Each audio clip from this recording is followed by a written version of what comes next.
안녕하세요. 일하는 대한민국 김경화입니다. 온라인 쇼핑몰 하면 이 패션, 액세서리 그리고 음식처럼 유형의 상품 판매가 이루어지는 것이 일반적인데요. 최근에는 권장 소비자가가 없는 지식과 이 무형 자산인 가치를 판매하는 인터넷 업체가 증가하고 있다고 합니다. 연예 기술은 물론이고 이 취업에 필요한 면접 노하우와 이 취업에 필요한 면접 코디법까지 소액 결제로 구입할 수 있다는데요. 이 전문가들은 이제 자신만이 보유한 지식과 가치가 제값을 받는 시대로 접어들었다고 말하고 있습니다. 여러분도 자신만의 지식과 특별한 노하우의 가치를 가꿔야 할 때가 온 것 같습니다.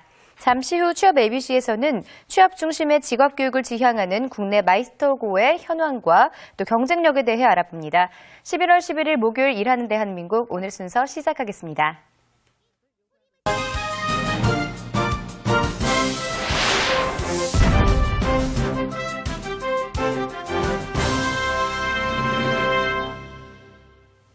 취업과 직장 생활에 관련된 흥미로운 조사 결과와 다양한 정보를 알아보는 취업포털 오늘 첫 번째 소식입니다. 국내 기업이 재직 중인 직장인들이 피부로 느끼는 이 체감 정년 퇴임 평균 연령은 만 48.2세로 나타났습니다.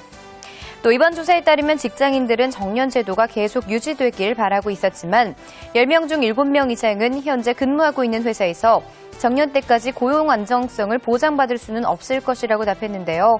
그만큼 직장인들이 현재 심각한 고용 불안감에 시달리고 있다는 것으로 풀이됩니다.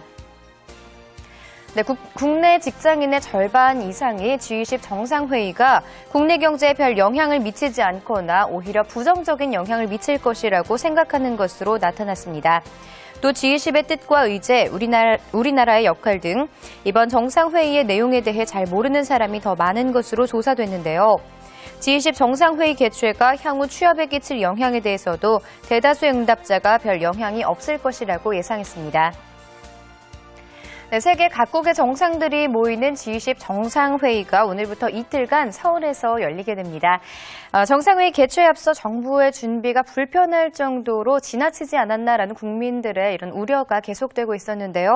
성공적인 개최가 이루어져서 그 성과가 우리 국민들의 삶에 긍정적인 영향을 미치길 기대해 보겠습니다. 이상 취업포털 오늘이었습니다.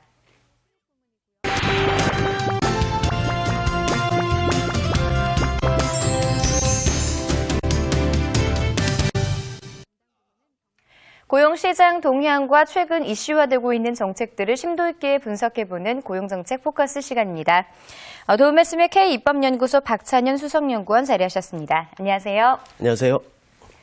네, 모레인 13일은 이 전태일 열사 분신 40주기라고 하는데요. 각계각층에서 추모 분위기가 조성되고 있다고요. 네, 아시다시피 오늘부터 G20 정상회의가 시작되면서 사회 분위기가 전반적으로 들떠 있는 것으로 보입니다. 그런데 한편에서는 전태일 열사 40주기를 맞아서 각종 행사가 진행되고 있습니다. 우선 노동계에서는 그 전태일 열사 40주기 당일날 13일날 대규모 추모 집회를 계획하고 있고요. 네. 학술단체에서도 다양한 그 노동관계 사안을 다루는 학술 대회를 개최를 준비하고 있습니다. 어제 정부 관계자께서 고용지표가 금융위기 이전 수준으로 돌아왔다, 정상화되었다는 취지의 내용을 밝히기도 했는데요. 사실 그 비정규직 문제나 청년 실업, 양극화 같은 현실적인 고통을 본다면 더욱더 많은 노력이 필요할 것으로 보이고요. 네. 또 이제 그 전태일 열사 40주기가 단순히 40이라는 숫자에 집중하기보다는 그가 말하려고 했던 것이 진정으로 무엇이었나 이런 점에 초점을 둔 그런 추모가 되었으면 하겠습니다. 네, 당시 전태일 열사가 열악한 노동 환경에서 근로기준법 준수를 외치면서 분신했던 것은 잘 알고 있지만 사실 그 사건이 우리 사회에 준 영향이 무엇이냐라고 묻는다면 참 대답하기는 좀 어려울 것 같은데요. 네, 맞습니다. 사실 저 또한 그 당시를 직접적으로 경험하지 못한 세대이기 때문에 네. 문헌으로만 접하고 있습니다만 당시의 그 고용 환경이라는 것이 매우 열악했다. 이 점은 분명해 보입니다. 네. 전태일 열사가 남긴 기록만을 본다면 단순하게 그를 인권운동가로 볼 수 있고요. 그러니까 노동운동가라기보다는 인권운동가로 볼 수 있고요. 이전까지 사실은 노동이나 노동자라는